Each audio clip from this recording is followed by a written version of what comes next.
Saudações, sejam bem-vindas, sejam bem-vindos. Vamos falar então de outra obra-prima de Umberto Eco.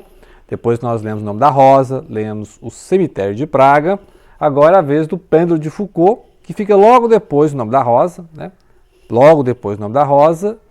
E ele vai, em 88, né? 88, e ele vai falar aqui de um monte de coisa, inspirações inclusive, que era o tema lá do Cemitério de Praga, né? Então, lendo o Cemitério de Praga, então vou ter que ler agora o Pêndulo de Foucault, que vai falar de Idade Média, como o Nome da Rosa, né? O Nome da Rosa passa em século XIV, Idade Média. E aqui ele vai falar um monte de coisa, inclusive dos Cavaleiros do Templo, né? A Ordem dos Cavaleiros do Templo, que é o Templo de Salomão, né? Jerusalém, que é popularmente conhecido como os Templários. Então tem um pouco de Templário, tem um pouco de Rosa Cruz, maçonaria, um monte de coisa aqui, um monte de conspiração também. E a história gira em torno de três amigos que trabalham na revista Garamond. E eles têm umas ideias meio mirabolantes, né, sobre ocultismo, cabalá, etc. E aí eles vão entrar em cada encrenca aqui, conhecer cada personagem, inclusive um cidadão aqui que acha que é o Saint-Germain, né?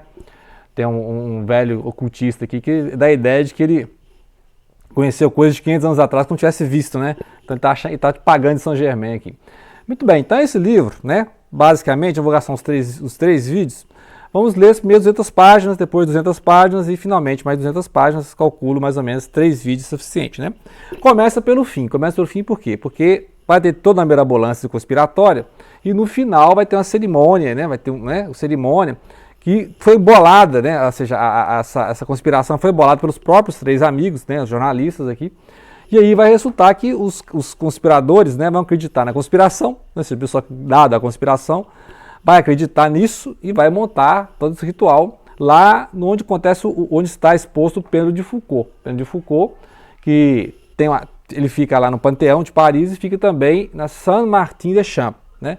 Então é aquela prova de que a Terra está girando, né? Então é um pêndulo que fica suspenso lá, tem uma esfera, né? Você pode ver na internet, ela vai girando e ela está sempre constante. Só que como a Terra está girando, a base, ela fica da impressão que ela está girando em torno da base. Na verdade, está girando lá e aquela oscilação é porque a Terra está girando, né? Ou seja, ela está parada na oscilação e como a base é que está girando, porque a Terra está girando, ela gira junto, né? Então, a explicação básica, não sou físico, mas você pode ver melhor a explicação na internet. É claro que os terraplanistas vão ter outra explicação, né? Os terraplanistas vão bater cabeça para explicar como é que o negócio gira se a Terra está parada, né? Beleza. Né? A questão não é essa.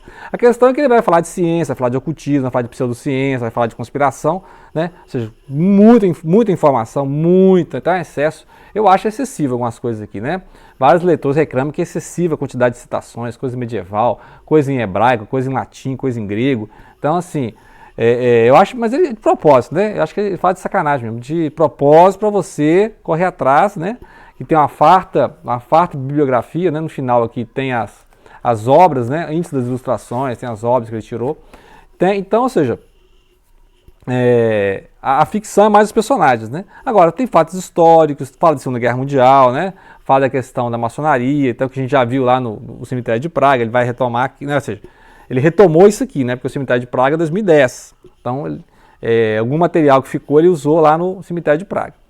Então, tem o Casaubon é jornalista, especialista em templários, né? Lá de Milão, né? E aí ele tem dois amigos, tem o J. Levi é um cidadão que ele acha que é judeu, então ele sabe tudo de cabalá, sabe tudo de judaísmo, sabe mais de judaísmo que muito judeu por aí, né? Então ele é um cara que cismou que é judeu, e tem o Jacob Oberbo, também é um jornalista, né? E aí ele tem as memórias dele da Segunda Guerra, né? Que ele era jovem na Segunda Guerra e tal. Então ele tem um arquivo lá que chama Abulafia, né? Deixa eu ver aqui, Abulafia, inclusive, olha pra você ver que interessante, é o nome de um rabino, fui pesquisar isso, é o nome de um rabino do século XIII. Então lá no computador dele tem um arquivo e ele vai registrando essas anotações, essas memórias, esses diários, né, tudo que ele pensa. E aí depois, no final aqui do livro, que é o início, né, ou seja, no início do livro, que é o final, o Casaubon vai ter acesso a esses arquivos, então ele vai entender muita coisa, né, porque a vida deles começa tudo errado, serem perseguidos, né, tem que esconder. Então, ameaçado de morte, porque, pessoal, eles inventam toda uma história, né? A partir de anotações de templário, de maçonaria, de Rosa Cruz. E aí os caras diabólicos, chamados diabólicos, são esses caras ocultistas, né? que acreditam mesmo nesse monte de coisa, né, de conspirações, de sociedade secreta, né, seitas e tal. E aí começa a acreditar nas histórias deles e aí vai atrás deles, né. Muito bem, aí tem um cidadão aqui que ele acha que é o Saint-Germain, né? Então, esse cidadão aqui chega lá, fala que é o Saint-Germain, né? Ele não fala que é o Saint-Germain, mas dá a ideia que é, né? Que conhece toda a história. Saint-Germain é aquele cidadão, dá uma pesquisada no Google aí, é um cidadão que foi visto em várias épocas, né? Com jovem, mais ou menos 40 anos. Então, assim, ele não envelhecia. Então, vamos falar que ele descobriu o elixir da longa vida, né? Ou seja, ele é um vampiro, ou seja, é um cara que em vários séculos está lá. E ele conheceu nas cortes, né, na Rússia, na Germânia, lá, e o cidadão não envelhecia. Então, pessoas que, né, ao longo dos séculos, relatos de que pessoas que reencontravam eles tempo depois, ele estava jovem ainda. É umas coisas assim, meio lenda urbana, né? Então, e ele tá brincando com tudo isso, né? Então é a brincadeira dele. Tem cenas do Brasil, né? Tem cenas que ele tem um amante no Brasil. Então, inclusive o Humberto Eco já andou para baixo para cima no Brasil, né? Dando palestras, né? Já tá na USP, já foi. Então o Humberto Eco conhece a cultura brasileira, conhece a questão das religiões de matriz africana, inclusive tem aqui comentários. Então, várias religiões comentadas, principalmente judaísmo e islamismo, en passant, um pouco de judaísmo também, que é a questão da Cabalá. Né? Inclusive a ordem dos capítulos é seguindo a árvore da vida, né? Que é um conceito da Cabalá, do judaísmo místico, que aí cada esfera dessa tem um nome, né? E cada capítulo vai seguir, que são as Sefirot. Né? As Sefirot são as emanações da Keter, da coroa, que é né, a primeira emanação, e vai expandindo até criar o mundo físico, né? A matéria e a terra, o reino aqui.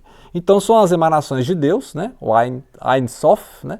A emanação de Deus, e Deus vai criando o universo. Ao longo da nossa leitura a gente vai ver algumas características. É claro que não é obrigatório saber Cabalá, mas é claro que tem essas interferências, né, dos capítulos, a ordem, né? Ou seja, parte do mundo totalmente espiritual, ou seja, né, ar, fogo, água e terra, né? Os 4 elementos, o passivo e o passivo e o ativo, o masculino e o feminino, né? Então, essas materializações então tem a ver com o Sol, tem a ver com a Lua, tem a ver com a Terra, né? Com os planetas. Então tem a leitura de tarô também, o tarô também usa né? Ou seja, é um símbolo hoje usado por vários movimentos ocultistas. Então ele usou, né, como uma base, o esqueleto do romance, a esqueleto da árvore da vida, né? Que é um conceito de Cabalá, mas ele adaptou aqui em vários sentidos. Então o Foucault aqui, no caso, não é o Michel Foucault, né, filósofo do século XX, não é o Michel Foucault, é o Jean-Bernard Léon Foucault, né, que viveu de 1819 a 1868, que provou a rotação da Terra, né, o efeito da rotação da Terra através do pêndulo, que ele colocou lá no Panteão, em Paris, em 1851, né, 1851. E atualmente tem esse lá, né, no Panteão, que 67 metros de fio e uma esfera de 28 quilos. Então você pega, dá um Google aí e você acha. E aí, ou seja, vai mesclar então cenas de ciência, né, ou seja, uma estrutura bem racional de narrativa, mas ao mesmo tempo os fatos narrados são altamente estranhos, né, ocultismo, satanismo, né, seitas e tal, que é o que ele fez lá no cemitério de Praga, né. Então é complicado ir direto do nome da roda do cemitério de Praga, eu fiz, sem passar pelo pêndulo. Então por isso eu estou aqui fazendo o pêndulo, para se tiver alguma dúvida lá do cemitério, vocês tenham aqui mais informações do pêndulo de Foucault, né? Então basicamente ele vai usar essa informação, né? A estrutura do livro vai seguir, né? Os capítulos vão seguir isso, as partes do livro vão seguir essas 10 sefirot. E aí acontece que começa o livro seguinte, o Casaubon está num certo lugar, esperando pessoas, observando o movimento, né, oculto atrás da parede lá, e aí ele explica por que ele está ali. Está ali porque ele recebeu um telefonema do Jacobo Belpo, que deixou informações lá no Abu Lafia, né, e aí ele explica que tem a ver, né, essas informações do Belpo tem a ver com os templários, mas ele abre o arquivo lá, as informações do Belpo são um monte de coisa, né, inclusive memórias dele da Segunda Guerra, né, a época da família lá resistindo ao fascismo, né, e aí tem várias coisas que tem nos arquivos dele, tem Cabalá, tem os nomes de Deus, tem numerologias, né, então é um monte de informação e aí é excessiva, e aí você não sabe exatamente o que você pode confiar, o que ele está inventando, né, fica parecendo aqueles contos do Jorge Luis Borges, né, lá no Aleph, no Ficções, né, que aí você não sabe o que ele está falando sério, o que ele está zoando aqui, né, mas aí vai contar a história dos Templários, que é aquela ordem, né, que foi criada lá, a Ordem do Templo de Salomão, que foi criada durante as cruzadas, né, inclusive as cruzadas passaram ali por Portugal, ajudaram a libertar Lisboa, como a gente viu lá no História do Cerco de Lisboa, do José Saramago. Então, vou deixar aqui o card explicando, ó, indicando, né?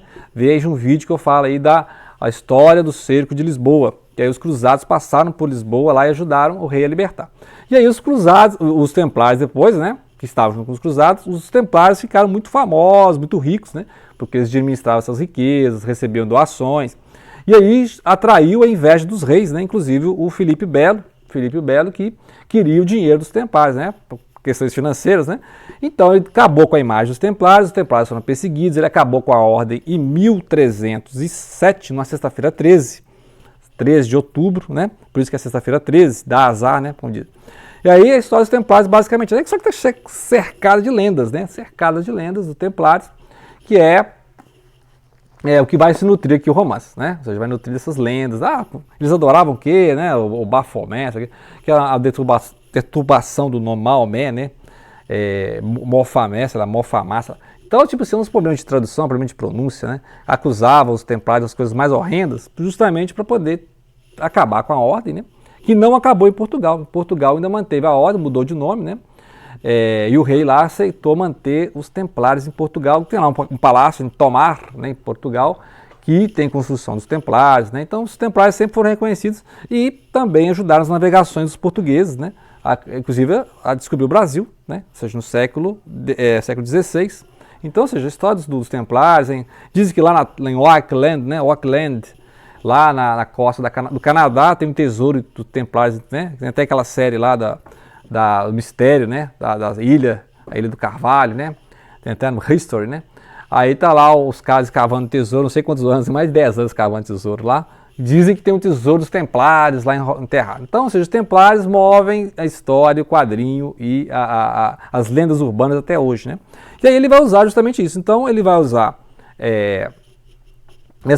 esses ocultistas anti-iluministas, né? Inclusive os caras acham, nós não acreditamos no iluminismo, nós não gostamos de Napoleão, nós não gostamos de república, nós acreditamos que existe uma força maior e tal. Então, assim, tipo, os caras imaginam que tem um poder maior, né? Tipo hoje os globalistas, né? Os globalistas estão dominando a Terra, os Illuminati, né? Sempre tem essas questões que o Dan Brown adora também colocar nos romances, né? O Dan Brown adora encher os romances dessas conspirações. E o Dan Brown com certeza leu esses livros do Humberto Eco, né? O Dan Brown consegue ser mais pop que o Humberto Eco.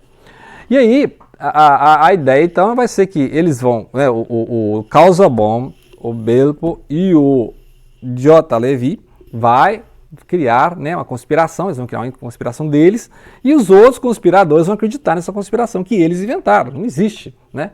Que negócio, então eles vão pegando essas coisas, que os templários então se mantiveram escondidos e fundaram os Rosa Cruzes fundaram a maçonaria, né? E a maçonaria remota à época do Templo de Salomão, então, né, eles vão pegando essas lendas, essas coisas, e aí é tão complicado que ninguém sabe mais onde é que é mentira, onde é que é verdade, né? Cada um acredita no que quer, porque aí os caras começam a ler essas histórias que eles criaram para criar justamente isso, né? Vender.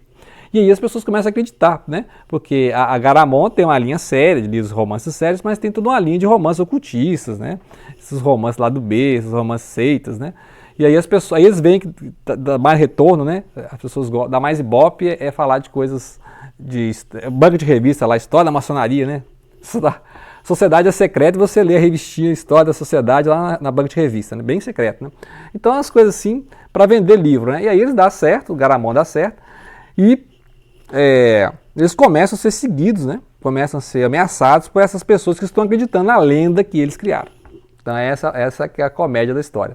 Eles criaram toda uma quantidade de lendas, né? Foram costurando lendas, seitas e sociedades secretas, e no final começaram a ser acreditados, né? De que vai acontecer alguma coisa, de que de repente existe mesmo esse tesouro templário, né? Que essas pessoas vão se encontrar e vão encontrar, saber quem que é o governo mundial, quem está governando o mundo, né? Quem governa o mundo, quem está mexendo os pauzinhos, né? Quem está mexendo as cordinhas, né? Então é basicamente, depois nós vamos falando na página 200, né? Que nós estamos em Geburá, criar os 5 Geburá, que aí vai, claro, eles vão falar muito aqui de Kabbalah, e tem cenas também do Casaubon aqui no Brasil, né? Conhecendo os Exus, né? As entidades aqui, orixás da cultura africana, né?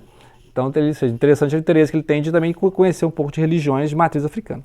né? Então fica a dica, vamos falar mais 2 vídeos sobre o pêndulo de Foucault, do Umberto Eco. Grato pela atenção, não deixem de